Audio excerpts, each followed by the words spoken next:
Clear to anybody watching that Mr. Tyner and I are the committee today. Yes, sir. Mr. Lanier is out, and our alternate, Ms. Howard Williams. Ms. Howard is out. So Mr. Tyner and I are here. And I'll make a motion to approve the minutes. Thank you. I'll second that.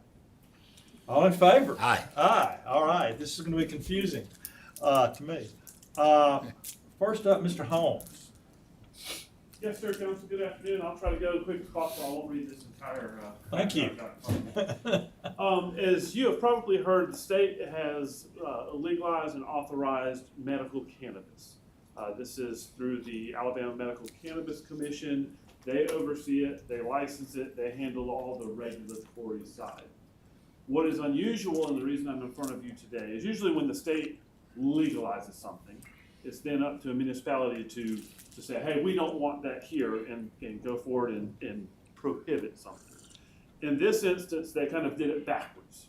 And so they've said, you know, medical cannabis is legal, and any jurisdiction that is willing to allow it or doesn't want to prohibit it must proactively pass an ordinance saying that we will allow medical cannabis dispensaries open within our corporate limits. Now, I think the fear that people have generally is now that all of a sudden you're going to start seeing these pop up on every corner, and it's going to be, you know, what you see in California or something like that. The Alabama legislature has enacted incredibly strict requirements, and one of those strict requirements is the number of dispensary licenses that they will give. And so that there is an incredibly limited number, and they're geographically dispersed that will control the number of them that we would have here within the city or here within Tuscaloosa County.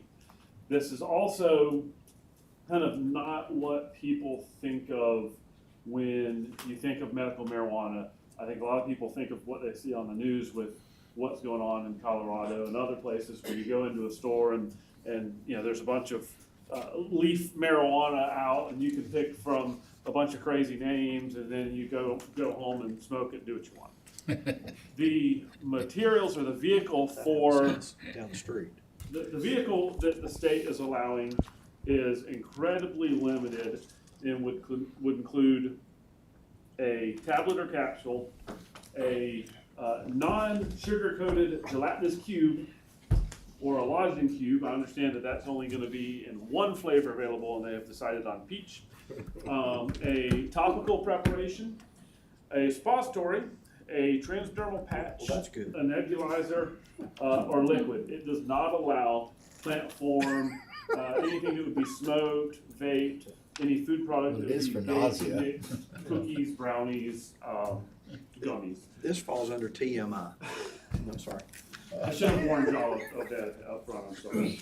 The medical qualifications under 20-2A-3 are also very limited, as things such as specific needs for autism, cancer, Crohn's disease, depression, epilepsy, HIV/AIDS, panic disorder, Parkinson's, persistent nausea that comes with something such as a cancer treatment, PTSD, sickle cell anemia, a motor neuron disease, multiple sclerosis and spinal cord injury, a terminal illness or Tourette's syndrome, as well as a condition causing chronic intractable pain, the type of things that they would treat with opioids now. Currently, the state has this stuff locked down pretty tight.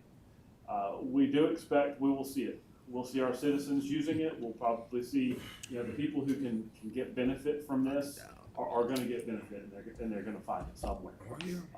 In my opinion, I see no reason, if this is going to be legal in the state of Alabama, that it not be legal in the city of Tuscaloosa.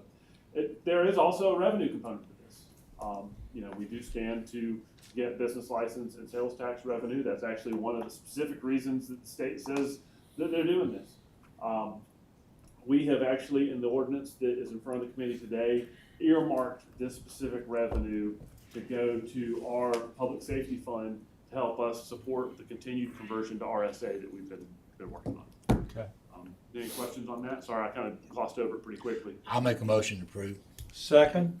Can I ask a question? Yeah, yes, you Just may. Please, thank you, Mr. Chairman. Scott, Yes. What we're basically doing is saying that if a business gets approval from the state board, we would entertain granting them a business license in the city of Tuscaloosa. Yes, sir. But that is, they still have to answer a lot of questions on this, and it would only be one location, Yes, sir. not on every corner in everybody's district. Yes, sir. If what this allows, if I were a business that wanted to open a dispensary, I would have to go to the state medical cannabis commission and apply for my license and say, this is where I want to locate. And you tell them you want to be in Tuscaloosa, right? Yes, they would They would then have to say, I want to "Oh, be in Tuscaloosa. Nope, they haven't passed an ordinance, done. And so this allows it to kind of pass that step and then continue through the rest of the regulatory loopholes that the state has before it comes to our regulatory. And if that happened, then what would be they would come to the city of Tuscaloosa, that they would have that in hand from them and say, we would like to operate a legal business, which is medical marijuana. They would come to And Urban apply, they would Development, our apply. Economic Development Ombudsman, Mrs. Kreitz Division, they would come, they'd apply for a business license. They would look at, the state requirements of spacing between daycare, schools, and other things. Make sure they were in the area that they're properly zoned for. And they would And you apply probably, with would there be some evaluation of who the person was? I mean, do they have the financial, is that all done by the state? The state So handles all all of that would be done before they ever came here. This is, I understand it's gonna be controlled more By the- so than any of the alcohol sales we have By in the state. Tuscaloosa. Absolutely, and incredibly costly as far as applications and insurance and. Right. No Just telling. anybody can't go into this business. Any other questions? All right, we have a motion and a second. All in favor? Aye. It passes. Thank you. All right. Ms. Kemp, Yes, sir. now, we want a presentation today. Well, this is IT. I'm sorry, I'm getting ahead of myself. Y'all go ahead. Yes, sir. So, the next two requests are from our information technology department. Our CIO, Jason Foster, has definitely hit the ground running, evaluating IT operations. There will be more things coming in the future, but for right now, he does have an immediate need. There's a request to adopt an IT service desk manager job classification, and I'll let Jason go into detail telling you what that position is for and how it will benefit IT in our organization. Yes, so currently there are 29 positions in IT and 24 of them directly report to me. So this is the first step in creating a organizational or management structure, and this is specifically to be a service desk manager to support, to daily manage, and also it is a technical position for end user requests. My printer won't print, I need my computer moved, any of the tasks and this person would be managing them day to day, making sure they're completing their tasks, keeping up with tasks on the back end to make sure that they've followed up on and completed, and really give them some day-to-day supervision. Okay. Any questions about this? All right, do we have a I motion? make a motion. Second, all in favor? Aye. Aye. Thank you. Next. So the next request is to upgrade our security analyst job classification. It's currently a grade 26. We'd like to upgrade it to a grade 28. This will create internal equity. The other analysts are at a grade 28, so we're just asking to make it equal to the other analysts in the department. Is this the current position there in your It department, is. Jason? Yes, I'm sorry. Oh, that's Yes, okay. It is the current position, but it is not filled at the moment, so this doesn't have any immediate impact, but Okay.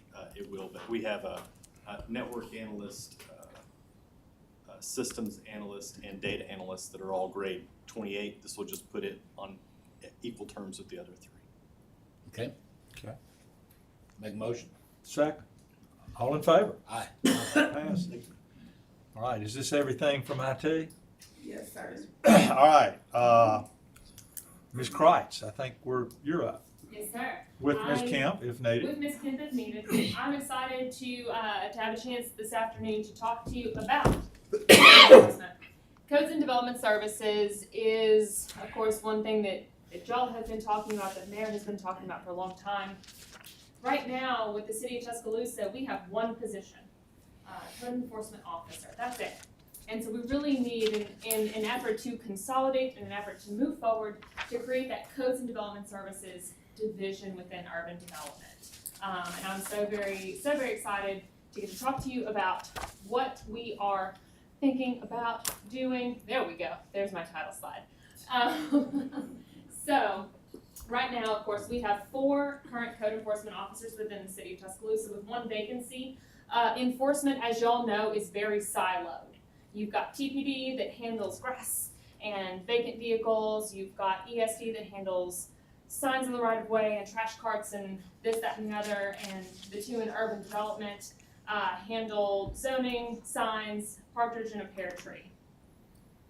To consolidate everybody together, we started to look at best practices from the Alabama cities that you see on the screen, other communities within the nation, and how those communities handle code enforcement the best. And so what we have come up with is to create the Codes and Development Services Division within the Office of Urban Development. We would look at upgrading our code enforcement officer position. Today it's a grade 14 to a grade 16, and that encompasses all of the duties that they have now. Instead of being siloed and specializing, for lack of a better term, everyone's gonna learn everything. They're gonna cross-train. And so that would impact our 4 current employees and that 1 vacant position that is to be posted. Because we are not yet into the fiscal year 23 budget and recommendations there, I would like to build out the rest of the positions I might need one day in an effort to hopefully fill those. So this would be creating a senior code enforcement officer position, just like our other senior classifications within the city. This would come, someone would work for 3 years with the city of Tuscaloosa, great PAs, certification. They would be eligible to be internally recommended to promote up to a grade 18, or reclassified into a grade 18, I'm sorry. Or if someone from the outside comes in, has a lot of experience, they can immediately be put into that. Additionally, we'd like to create a codes and development services manager, someone at that mid-level that could also assist the code and development services director at that grade 38. And so this would be that proposed organizational chart and how that division will end up looking at the end of the day. So what's the ask, Ashley Kreitz? The ask is to allow that code enforcement officer position to be upgraded. This is gonna allow for growth for our exemplary staff that we have already and those that we will hire in the future, hopefully. Reward longevity within our groups. Retain our experienced staff. Let them train up new ones and keep on going with those best practices that we already have today. Recruit qualified candidates and then streamline operations. So that's what I got for you. I just want to say I'm excited about this. We've talked about it for a year, Yes. and or more that I know of, and I'm really excited about this. Any questions? No, I echo that. I had a great meeting with you. I'm 100% for this. It's long overdue. I like the way that you're giving somebody that starts here to be able to advance. Thrilled they're all into one, and I know we even talked about possibly having 1 per district, Yes. code officer per district, which I like that a lot, but that would be another time, I guess. That would be the dream. That'd be the dream, but anyway, I'll definitely make a motion. That's right. And I'll second that. You want to say something, Mr. Wilson? Yes, sir. And you do. One at a time. And actually, I think this is awesome. We did have a great meeting. The mayor and I have been talking as well. I think about almost a year. We've been talking about code enforcement and things that are needed, especially in our district, and putting, making sure that the execution of the needs are met. Mm-hmm. So I look forward to that. I agree with the sentiments of President Tyner. I would love to see 1 per district, and they're cross-trained in every district so that we can keep our city clean and our codes enforced. Yes, sir. I also am a fan. Okay. Thank you. I want to understand how many new bodies are you adding, and who owns them? Where do they go? The fiscal '23 budget will include those 4 new FTEs. A recommendation to you will include that. And then ultimately, that'll be for Ashley to put into her organization chart. We felt it was important to go ahead and get this approved so that when we submit those FTEs to you in our budget, you have an idea of how we want to utilize them to be effective in making our code enforcement more enhanced and expanded. Okay. Ms. Johnson, So, I'm sorry. So I know Hang on, Ashley I- gave her presentation, but there are 4 individual. I know, we're gonna have to vote on Yeah. these One individually, presentation, but. but right. Yeah. okay, so when I say who owns them, Me. what's the, so right now, if I understand correctly, you got TPD that rides around and they get parking tickets. Grass. Broke down vehicles. Not Then to we kind of also slow. have parking. Okay, there also is a little white car that drives around that gives parking tickets. It's not me. Huh? That one, the parking enforcement folks will not be mine. But the TPD folks won't be yours either, right? No, So we're moving those, it out of those TBD. folks, yeah, Okay, the but there'll grass still folks be are a coming over. sworn officer. No. But they will be able to call upon a sworn officer if needed for the citation. Out of our Project Unity recommendations, one of the things that was unanimous from all sides was that we needed to move our officers out of code enforcement, have them, so number one, we put them in a less confrontational position with the public. Number two, so we could have them dedicated to more urgent needs, public safety needs in the community. But, and correct me if I'm wrong, the way that you briefed me on this, Ashley, if there comes a need for us to have a sworn officer issue a ticket and deal with the situation, that's the director's job to make that happen. Okay, but then outside the sworn officers, so right now, you've got an IPS guy currently I can get you there. who, You've got one officer in environmental services today, Mr. Walker. check? Yep. That's Lester, right? Yes, he'll be coming, he's coming over. We've Um, got some parking, We've got, we've got Barry and his crew in, blight and They're in inspections, the right? building and inspection division, yes, sir. They're gonna stay in building and inspections, just like they are today. And in the same way that they know and can identify issues, our folks will be able to identify, hey, I think this structure where may have some property maintenance issues, let me partner up with Barry. So it's that cross-training ability. They will not handle the day-to-day paperwork because of the need for certifications regarding property maintenance. But just like we do today, we'll be able to call on each other for assistance.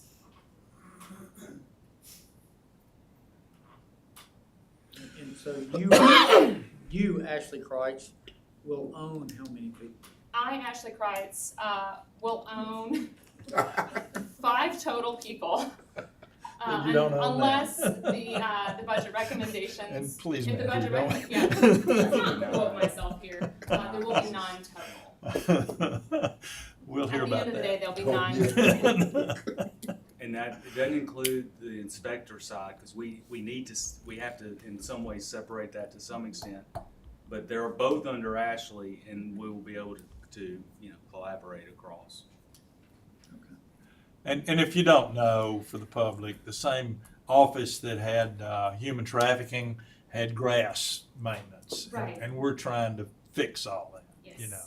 So this will be a big plus, I Let's think. get our civilian folks handling Yes. tall grass complaints, abandoned vehicles, sign violations, Yes. let's let our officers do officer things. Yes, ma'am. And Any other questions? If I Mayor? could just make a quick comment. I want to thank our leaders within the city, Chief Blankley, of course, Ashley, Brendan, Selvin, all the departments that have been involved, because when this issue's been brought up over the years, departments didn't want to give up anyone.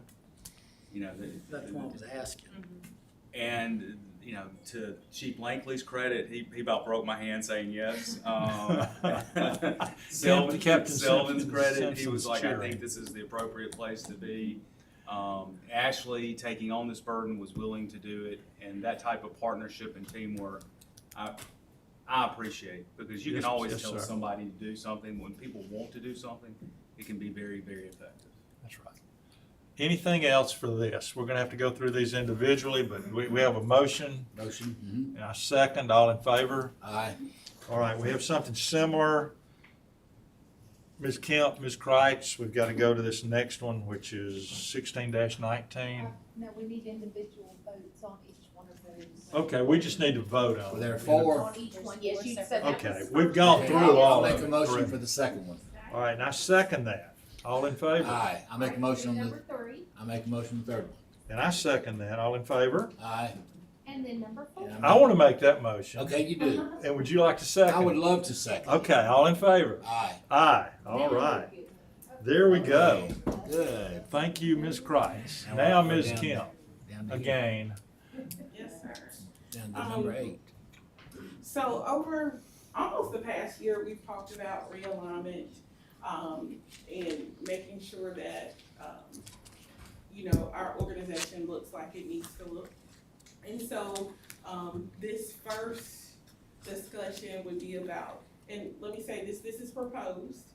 Of course, we definitely wanna hear your feedback and, it's your decision. So let me say that, so let's talk about our recommendations as far as the, proposed 4 new departments. First would be the Office of City Engineer. Of course, the Office of City Engineer has already existed. It was a division of IPS. But we are proposing that the Office of City Engineer be a direct report to the mayor. And so this exists today. We have the divisions of capital infrastructure projects and operations, development, and traffic engineering. And then, of course, under capital infrastructure projects and operations, land surveying, engineering inspections, engineering construction management. And then under development, we have development management, watershed management, and permitting. And then, of course, you see traffic engineering. And as I'm going through these, please ask any questions. Shonda, does the engineer currently report to Walt, or does he report to Brenda, or she? How does Brendan fit in this, COO? Right. So our city engineer under this would be a direct report to the mayor. Is she now? Currently, yes. She's been reporting to the IPS director, is that right? Right. Okay. Okay. So in the absence of the IPS director, yes, she is. Right, but if we had an IPS director, she would report to him. To him or her? Him or her. Oh, right. Actually, the deputy director. But and then- because there's not one right now, she's reporting to Walt. Yes, sir. Okay. Okay. Yes, sir. And has been. Yeah. Okay. Any other questions about? But we're not adding anything to the engineering department, are we? Just, We're not, the only thing I would say for clarification on this, and I actually think it will help the engineering office, at some point within the last, 24 to 36 months, what I'll call vertical capital projects, so think about TBD rehabilitation, think about construction, new fire stations, even some para maintenance on some facilities have been kind of put in OCE without the proper resources from a staffing standpoint. That is not ever anything that's ever been in an engineering office before, so that is one thing you'll see coming out of the engineering office, and we'll look at that next chart where that will be. well, I'll say this, when I came on the council, I was surprised to find that engineering was not a standalone department. That just frankly surprised me. The city engineers actually within, Scott will correct me quickly if I'm wrong, but there's about 5 key positions: fire marshal, chief building official, city engineer, and zoning officer. I believe there's one other that have a lot of decision-making ability across the city.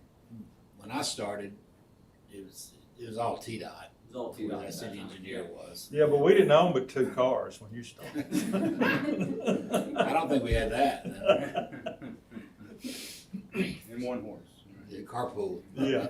All right, any questions about that part of it? That I guess okay, go ahead with Public Works. Public Works. So yes, Public Works is another proposed department. In this department, you will see, the proposal to have fleet, ESD, streets and drainage, traffic system, and admin support. Streets, so basically this is a combination of ESD and what we have is people refer to as TDOT. TDOT. The difference is you'll see, that fleet has been added, and you will see that right away in landscaping is not under public works. Oh, We are proposing that it be under construction facilities and grounds, which we'll And talk the about. fleet operations is at the TDOT building. Yes, sir. So that would be walk next door and see what's going on. The majority of our non-public safety vehicles will Right. be encompassed in this department, so it makes sense. I also want to give Selvin some credit here. He deserves it. You remember until several months ago, we were just habitually behind on trash. With Selvin's leadership, that was almost solved overnight.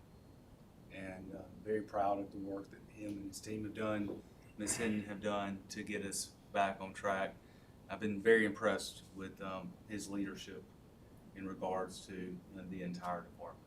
Okay. Any questions for Ms. Kemp on this? So where does that person report? The executive director of public works will be a direct report to the mayor. It's a standalone department. Yes, sir. Okay. Mr. Wilson. So, Ms. Kemp, as we are going along all of these charts, Yes, sir. is there a way for you to show us a picture of what this whole generalized makeup would look like, encompassing all of this? Did you prepare something like that as well for us at the end, so we can see how, as we're going through this reallocation, that we can look at the bigger picture and see how it works? Okay, How you it mean work? the organizational Yes, chart ma'am. for the entire city? Yeah. Okay, yes, sir, we can get that to you. Okay. Okay. Any more questions about this? Okay. Next. So next would be construction facilities and grounds. And you will see there will be 3 divisions, in this department. First, you will see facilities, which currently exist today. We have our facilities maintenance staff and our custodial staff.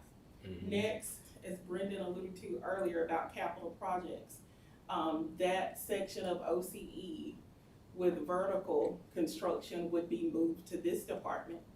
And then under capital projects, you also would have substantial facility improvements. And grounds would consist of parks, right-of-way, and landscaping.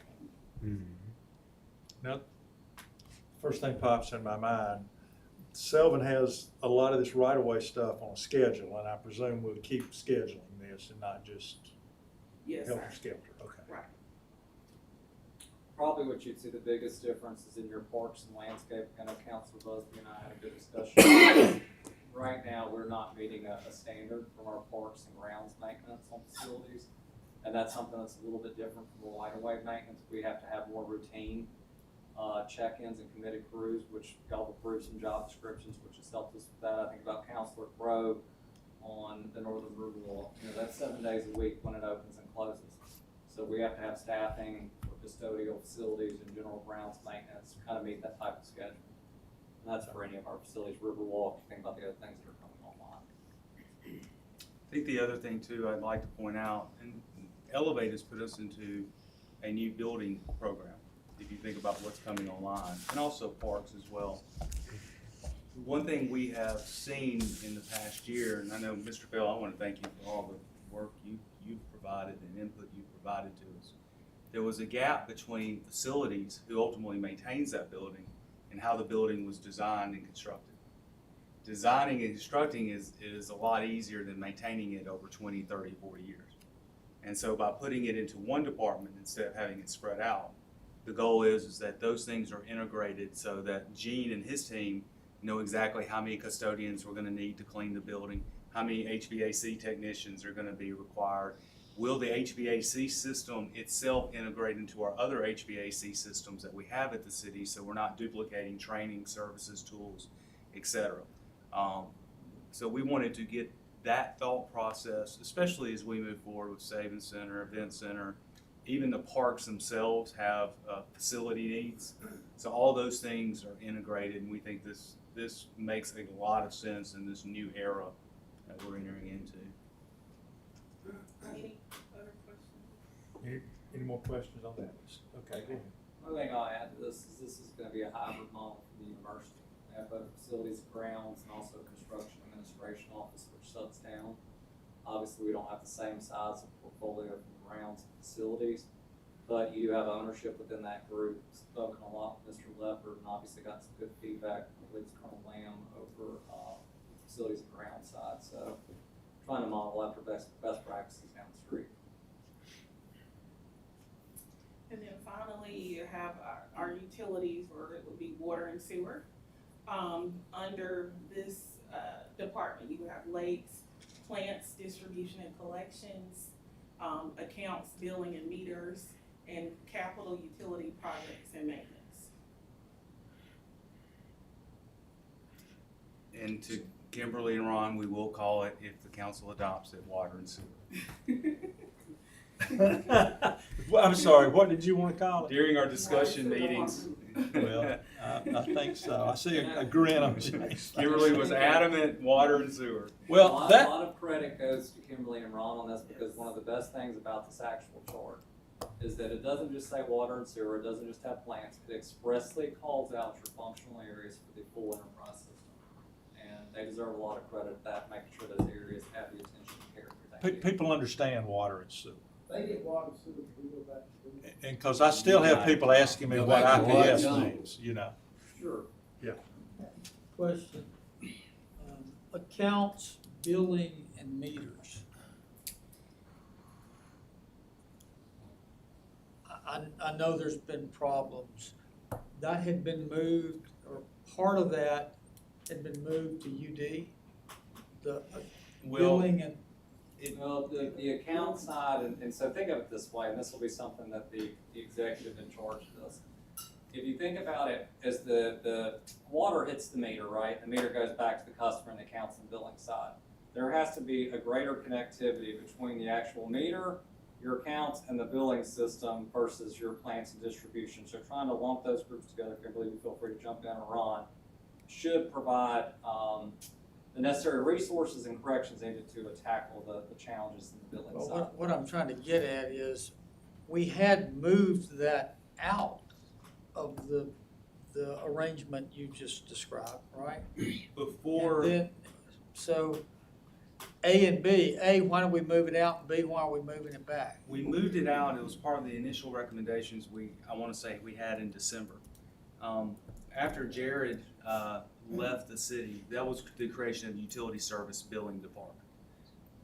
After Jared left the city and resigned, we decided to go in and take a deeper look. Frankly, I got an opportunity to spend some more time with Alvin, with Kimberly, with Brendan, with Stacy Vaughn, who came on and helped us. And it became clear that if we were going to move towards going back to a water and sewer department, that it only made sense that utility service billing shouldn't sit out there alone. It needs to be folded back within the entire department itself. It's one of those things that, and I take full responsibility that we did not get right with IPS. We got a lot of things right. Airport, arts and entertainment. You look at the things we're doing today, and IPS deserves a lot of credit for that. But the water and sewer system, as much as we wanted to have those different disciplines working together, whether it was stormwater, road, water, sewer, fiber, it was just impossible to make that work. So after much discussion and thought, Brendan and LaShonda, our team members, dozens of meetings with IPS staff, it just made a lot more sense for us to go back to the water and sewer model, take the improvements that we learned under IPS and apply it in the structure. That's why we decided that December recommendation that we thought would work, this makes even more sense, because that December recommendation didn't have us going back to a water and sewer. Now that we are recommending that, we think it's only appropriate that the accounts, billing, and meters be under one person underneath the executive director of water and sewer. I don't know if I made sense, and I'll ask our team. I think that answered the B part. I don't know the background. Why don't we move it out to begin with? Why did we move water and sewer under IPS? I have stuck in my mind, The billing. billing and collections and accounts I understand what you're got moved under you, right? Billing was actually, Ms. Snowden took billing. I work with Mr. Brewer on the accounts and customer service. And so let me call out 4 things related to that box to answer your question. You go back to the previous arrangement, right? It's not that these functions weren't there, but the level of attention and detail, particularly to accounts and billing and lakes, was not there. Under the new leadership we have, the group's working together, James Floyd, my gosh, what an absolute, just amazing person, what he's done. We're modeling some parks maintenance after him. You actually have expressed, called out areas of emphasis and focus for that executive director to focus on versus their, how do I put this? Their attention may get diverted to where they only want to focus on plants, or they only want to focus on the customer side, right? You have to look at the full system as a business. And so this layout actually gives it to where there are functional areas that the executive will have to devote time and resources to. Mr. Busby, for either I'm misunderstanding your question or I think there may be a time lag. The movement of the billing function to UD didn't happen this fall. It happened. Previously, I think even before I came in Billing was not on unique. council, Want to be because clear on that. I remember You want to be clear on that? being surprised at why is that separated from the entity generating the product and in urban development, but I didn't make that up, right? You're correct. Okay. At that time, this would have been about 6 years ago.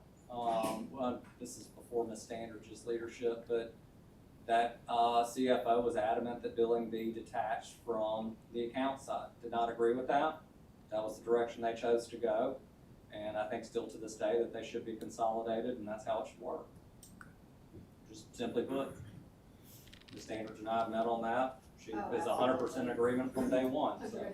And the committee that we were part of 100%. felt like that And same. let me stress, LaShonda touched this at the beginning. I've probably spent hundreds of hours at this point since March working on this, working with LaShonda. I've met with, my gosh, easily over 100 employees, if not more. The feedback that you see on there, I mean, some of these boxes are actually shaped by the employees. If you ask the engineering office, they'd be thrilled to get big rehab projects of facilities out of their office, right? Kimberly was ecstatic at Ron and looking at this and how we should lay this out and organize it. Selvin provided a tremendous amount of input in the chart. And I look at ESD as something that's been working much better in the last 6 months. It's a very good example of that. So it's been shaped by internal and external feedback. Well, and if I just from like the billing side of things, maybe give a little bit more context. During the original reorg, I think that the reason that we thought that especially that accounts, billing, and meters could be busted out into a financial aspect, a customer service aspect, and then an infrastructure aspect is that that's what we thought would be better to be able to have those focuses on specific areas. I think that we have learned through that process that busting up the connection between billing and customer service does nothing but a disservice to the customer. And I think that for us to be able to, it would be hubris for us to say that to keep the billing only as a financial aspect and forget about the customer on the other side of that. We just have to admit to ourselves that that was just, we thought that we could focus, and really what we should have done is taken the entire picture into account. Okay. And, Chairperson. No, well, go ahead, but Mr. Wilson probably, he needs some time. I'm going to give you one more item on this, particularly since this is the most important. Oh, your chair. Okay. The water and sewer utility, at the end of the day, it's a business. And it needs to be organized and treated as such. And my recommendation to this group is to have it organized, get top-tier executive leadership, and allow them to run it like a business as it functions to make sure we deliver services to our tens of thousands of residents and customers. Thank you. And is there more to this? Is this? No, sir. Okay. And I know that we had discussed tabling this. 3 job descriptions. We have 3 job descriptions. And you want to go, can you go through those pretty quickly? And I stand corrected, it's Mr. Tyner's committee. But if you can go through those quickly, because he's going to need time. Okay. So next would be, the executive director of water sewer job classification. Yes. The department that we just discussed, that executive leadership would be the department head. Okay. That's a grade 49 position. Right. Okay. And there's one more. Yes, sir, there are actually 2 more. Right. So the construction facilities and grounds would also have a department head and executive director position. So this is requesting to adopt the job classification for that position. And then finally, the executive director of public works. Well, all right, we had discussed, part of it is the rest of the council's not here, this is a big deal. And so what I would like to do, if we'd have a motion, is to table these, and we'll have to vote for them individually, I know. But we're gonna have a called admin committee meeting August 30th at 5 p.m., which is just 2 weeks, and hopefully we can vote this up or down at that time, and we'll have plenty of time to discuss it. If people have questions, they can come see y'all. Mr. Chairman, Yes, sir. could I ask you to ask them to have the bigger picture Yeah. of the organization? Yeah. I first, wanna- see that as well. Echo that Sure. would, I'm getting confused, and whatever, I don't care if we get a roll of butcher paper and strap it across the wall and drop, but I'm lost on the overall picture. Well, Not the whiteboard. There's gonna be a big whiteboard. some of us are of an age that we need to see this more visually, I Yeah. guess. Now get that butcher paper ready. Certainly. Yeah. LaShawn, Right. when, if this organization is approved, there is no one person that's overall all of this anymore. It's all functional, it's all just like what we said, it's those are the people that are in IPS with no big, Correct. there is no overall person. Other than the Anymore. mayor. Well, I mean, I understand that. What's the impact on you in terms of direct reports? I will say that Because we were up to like 16 or 19. I thought that was, concerned. I will, let me, and I appreciate just 2 minutes, Mr. Chairman, I Sure. apologize, and I appreciate the opportunity to give a perspective. Number one is that, you know, in looking at IPS, again, I can't say enough, there's so many good things that came out of it. But a lot's changed, and what we're trying to do is meet that change. We didn't have Elevate, we didn't have Project NASCAR, and certainly COVID showed us a lot. So there's a lot of things we've incorporated in this model that we just didn't know in 16. The second thing is you providing the chief operating officer has been a huge help to me. It's allowed me to be able to, for Brendan to take on some of just the day-to-day things. We're a large organization, 1,500 employees, a lot of moving parts. Tens of thousands of transactions a week go on at this place. To be able to have Brendan take some of that load has been a huge help.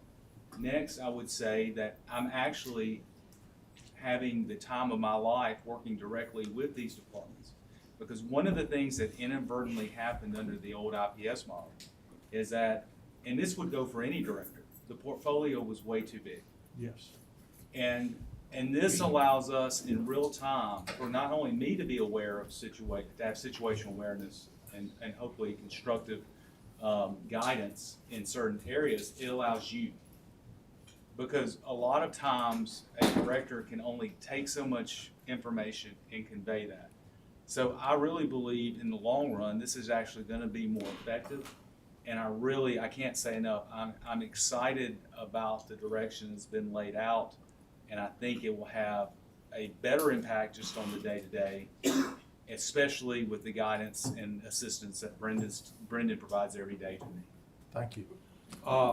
I'm gonna suggest, prior to the 30th, come on in, young man, we need the help.